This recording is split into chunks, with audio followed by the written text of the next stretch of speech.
കേന്ദ്ര സംസ്ഥാന സർക്കാരുകൾക്കെതിരെ ചങ്ങനാശ്ശേരി അതിരൂപത വിവിധ വിഷയങ്ങളിലെ അവഗണന ചൂണ്ടിക്കാട്ടി പള്ളികളിൽ സർക്കുലർ വായിച്ചു. വനപരിസ്ഥിതി നിയമങ്ങളിലും വന്യജീവി ആക്രമണങ്ങളിലും സർക്കാരുകൾ നിസ്സംഗത പുലർത്തുന്നു എന്നാണ് വിമർശനം. ഷിനോ ജസ്റ്റി ഈ വാർത്തയുടെ കൂടുതൽ വിവരങ്ങൾ നൽകും. ഷിനോജെ, ഗുഡ് മോർണിംഗ്. ഇത് ആദ്യമായിട്ടല്ല ഈ സർക്കാരുകൾക്കെതിരെ ഇങ്ങനൊരു വിമർശനം അതിരൂപത നടത്തുന്നത്. എന്താണ് ഇപ്പോഴത്തെ വിമർശനം? പൂജ സൂചിപ്പിച്ചതുപോലെ തന്നെ ആദ്യമായിട്ടല്ല ചങ്ങനാശ്ശേരി അതിരൂപത ഇത്തരത്തിൽ ഒരു വിമർശനം നടത്തുന്നത്. നേരത്തെയും പലതവണ പ്രത്യേകിച്ച് ഈ വന്യജീവി ആക്രമണങ്ങൾ, ന്യൂനപക്ഷ അവകാശ ലംഘനം തുടങ്ങിയ വിഷയങ്ങളിലൊക്കെ തന്നെ കേന്ദ്ര സംസ്ഥാന സർക്കാരുകൾക്കെതിരെ ചങ്ങനാശ്ശേരി അതിരൂപത വിമർശനം നടത്തിയിട്ടുള്ളതാണ്.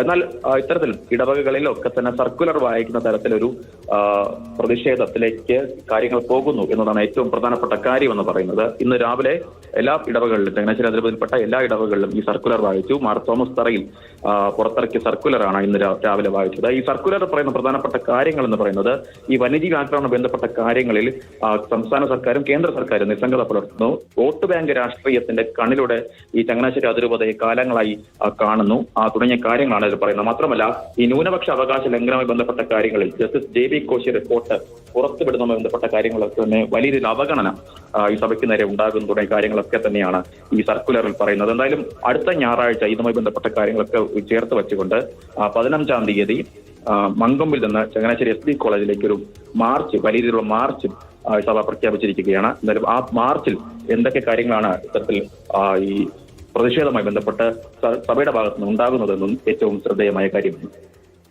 ശരി, ഷിനോ ജസ്റ്റിയാണ് വിവരങ്ങൾ നൽകിയത്.